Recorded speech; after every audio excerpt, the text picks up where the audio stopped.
Quando algo assim acontece, muitas pessoas perguntam: quem vai se beneficiar disso, dessas atividades? E quando lembramos dos anos 1950 no Iraque, eles fizeram o mesmo tipo de atentado contra o povo judeu lá. Naquela época, estavam tentando forçar os judeus. Bem, você sabe, dizem que agora entendemos o que está acontecendo em Israel. Falam que o povo judeu em Israel não está seguro. Mas é o oposto do que o governo de Netanyahu afirma, dizendo que está tudo bem e que estão fazendo muito pelo povo judeu em Israel. Mas será que eles realmente querem fazer com que a situação dos judeus na diáspora, judeus na Austrália e em outros países, pareça insegura, até mesmo em lugares como a Austrália, para que sintam que precisam ir para Israel? E foi isso que Avi Shalem, o historiador israelense, disse sobre o que aconteceu no Iraque.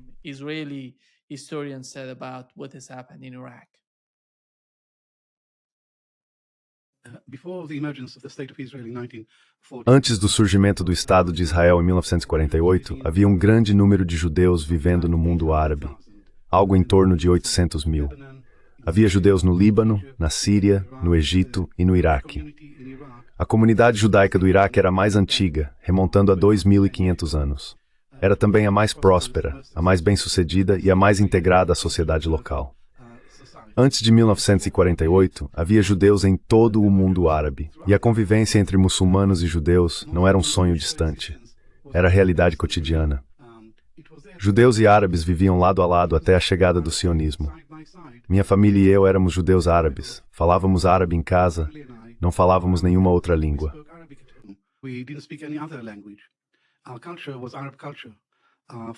Nossa cultura era a cultura árabe. Nossa comida era mais deliciosa, apimentada e típica do Oriente Médio, não era comida europeia. Então, em todos os sentidos da palavra, éramos judeus árabes. Nós, judeus árabes, tínhamos muito mais em comum, linguística e culturalmente, com os não-judeus ao nosso redor. Tínhamos muito mais em comum com eles do que com os judeus da Europa Oriental. Em março de 1950, o parlamento iraquiano aprovou uma lei dizendo que qualquer judeu que quisesse deixar o país estava livre para fazê-lo. Eles tinham 1 ano para se registrar e sair com um visto só de ida. No início, poucos judeus se registraram para partir. Mas no ano seguinte, 5 bombas explodiram em locais judaicos em Bagdá, gerando pânico e ajudando a precipitar o êxodo para Israel.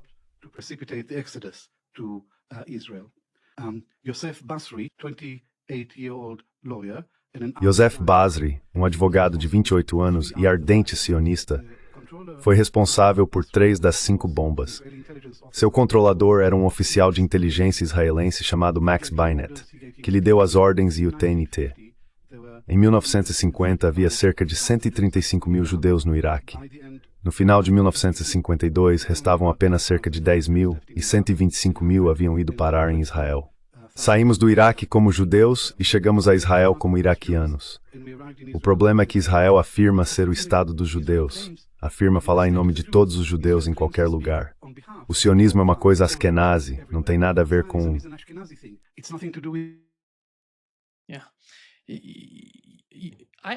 Acho que Israel hoje e Netanyahu estão na mesma situação. Eles estão tentando agir da forma que a história nos mostra. Qual é a sua opinião, professor Marandi?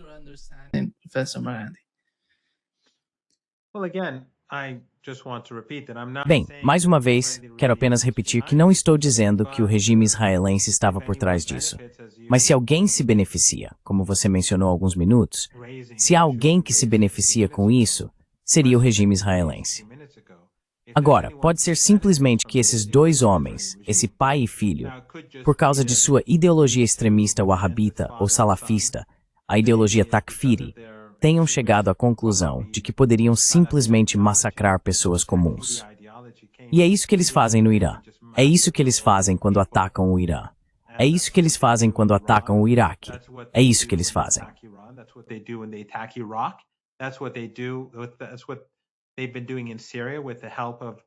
É isso que eles vêm fazendo na Síria com a ajuda das agências de inteligência ocidentais. Fizeram isso por 13 ou 14 anos. E como se sabe, Erdogan era a pessoa-chave na coordenação desses militantes takfiri. E claro, o financiamento veio principalmente do Catar, quer dizer, veio de toda a região do Golfo Pérsico, mas principalmente do Catar, especialmente nas fases mais recentes. Então pode ser apenas por causa dessa ideologia. Mas, se formos levantar a hipótese de que há algo além disso, o país que vem à mente, o regime que vem à mente, é o regime israelense. Eles já fizeram isso antes. Eles, sabe, já mataram judeus.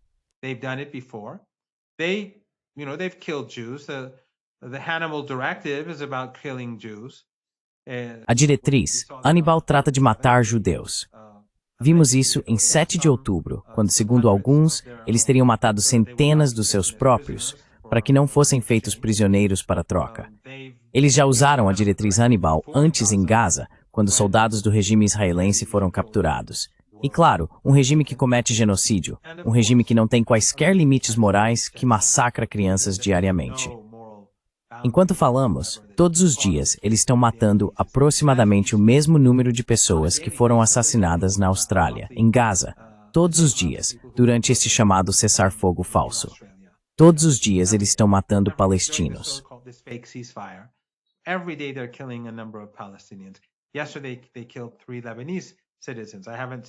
Ontem, eles mataram 3 cidadãos libaneses.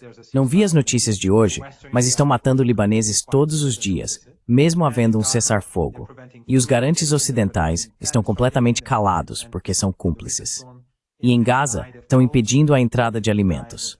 Na tempestade recente, bebês morreram de frio por causa das temperaturas congelantes e estão sendo bombardeados todos os dias.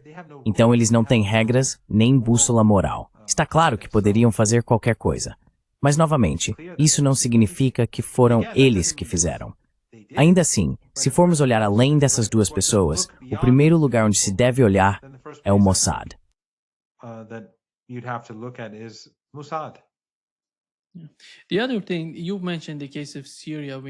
A outra coisa, você mencionou o caso da Síria.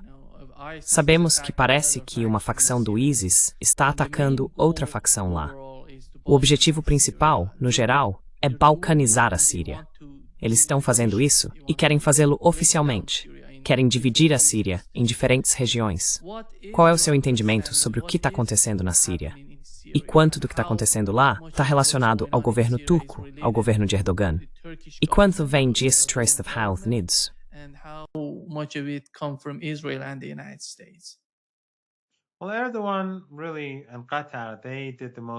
Bem, Erdogan e o Qatar realmente fizeram o máximo para destruir a Síria entre os regimes regionais.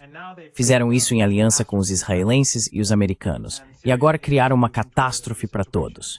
A Síria está caminhando para a desintegração, está sendo balcanizada.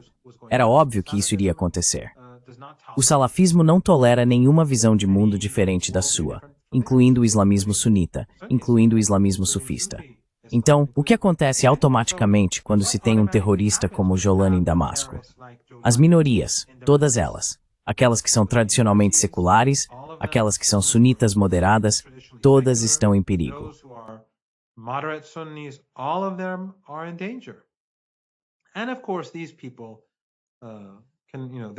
E claro, essas pessoas, você sabe, não têm nenhum interesse em desenvolver uma constituição ou realizar eleições. Este é um regime ao qual eles vão se agarrar. Não há planos para eleições. E o representante dos Estados Unidos, Barak, que também é embaixador na Turquia, e claro, amigo de Epstein, nós vimos o tweet em que Epstein disse para ele enviar uma foto dele com uma criança para que pudesse sorrir. Essa criatura desprezível, o embaixador na Turquia, fala sobre uma Síria forte, mas o que ele realmente está tentando fazer é destruir a Síria.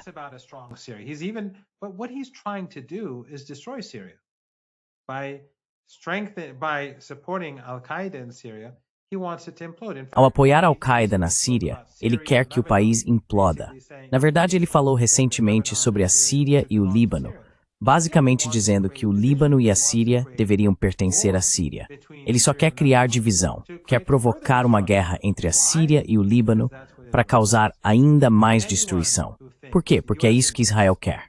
Qualquer um que pense que os interesses dos Estados Unidos na Ásia Ocidental são diferentes dos interesses do regime israelense em questões-chave é um tolo.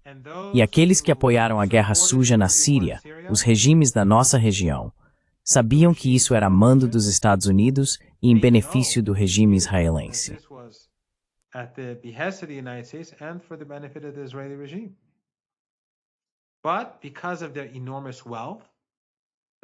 Por causa de sua enorme riqueza, especialmente o Catar e outros países da região do Golfo Pérsico, mas principalmente o Catar, eles construíram um império midiático, não apenas com seus próprios veículos, mas também com aqueles que financiam, além de centros culturais e religiosos. Os sauditas e outros fizeram o mesmo. Eles têm usado essas plataformas para promover o sectarismo, o ódio religioso e para apoiar grupos extremistas. Muita gente foi enganada. Eles se aliaram aos americanos e apoiaram essa conspiração americana contra a Síria. E claro, o resultado final que vemos hoje, se Hassan Sayyid Hassan Nasrallah previa anos.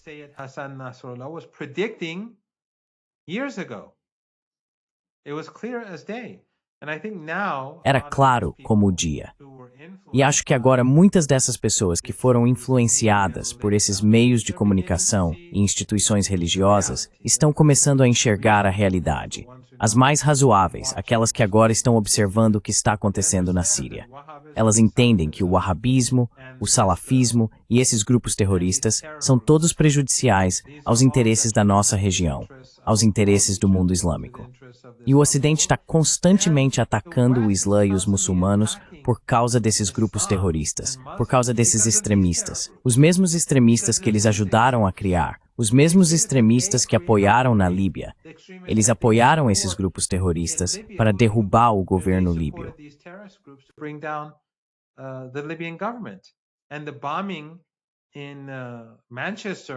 E o atentado em Manchester, em um show onde mataram, acho que, cerca de 20 jovens britânicos que estavam lá. O terrorista tinha envolvimento com a Líbia. Então, sabe, quer ele tivesse agindo por conta própria ou tivesse alguém por trás, isso poderia, se olharmos pelo melhor cenário, ser um efeito colateral. As políticas tolas de apoiar esses grupos terroristas voltaram para assombrá-los. Mas o pior cenário seria que ele tivesse ligação com uma dessas agências.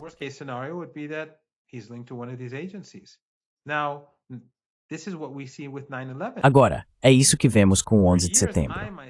Durante anos, eu mesmo fui muito cético em relação às pessoas que diziam que o 11 de setembro envolvia mais do que apenas aquelas 19 pessoas.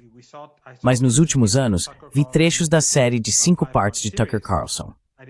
Não vi tudo, talvez uma parte e meia, a primeira parte e cerca de metade da segunda. Mas pelo que vi, fica claro que mais do que apenas aquelas 19 pessoas estavam envolvidas, porque houve gente que vendeu ações de companhias aéreas e bancos pouco antes do ataque. Então havia pessoas que sabiam do que ia acontecer, mas o governo dos Estados Unidos não revela seus nomes. E claro, havia aquelas pessoas que estavam filmando, aparentemente ligadas a Israel, ao regime israelense, como alguns dizem, que está construindo assentamentos.